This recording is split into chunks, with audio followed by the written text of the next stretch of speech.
Houthi kembali menargetkan kapal terafiliasi Israel di Laut Merah dan Laut Arab. Angkatan bersenjata Yaman terus melakukan berbagai upaya untuk menerapkan blokade laut terhadap Israel.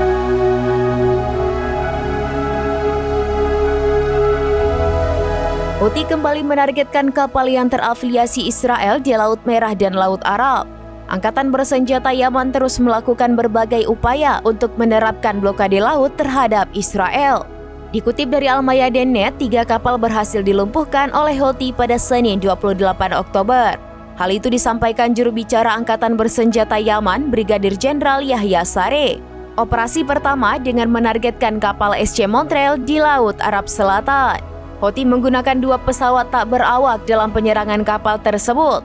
Kemudian operasi kedua menargetkan kapal Maersk Kowloon di Laut Arab dengan rudal jelajah. Sementara operasi ketiga dilakukan menggunakan rudal balistik yang menargetkan kapal Montaro di Laut Merah dan Selatan Bab al-Bandab. Saree mengatakan penargetan ketiga kapal itu karena perusahaan melanggar larangan Houthi untuk memasuki pelabuhan yang diduduki Israel. Pihaknya pun menegaskan blokade laut terhadap Israel sebagai bentuk dukungan terhadap warga Gaza.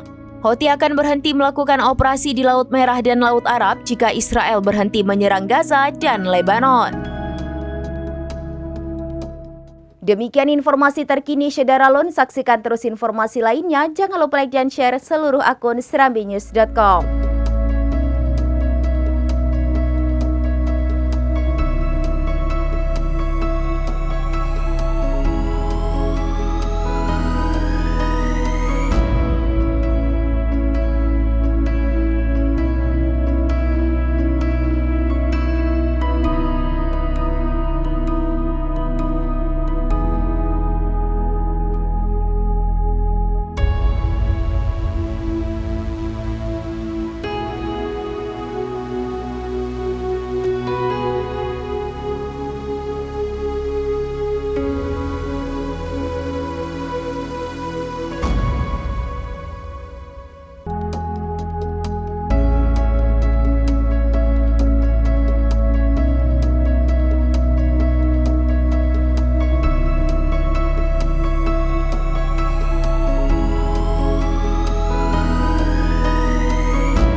Download Tribun X sekarang, menghadirkan lokal menjadi Indonesia.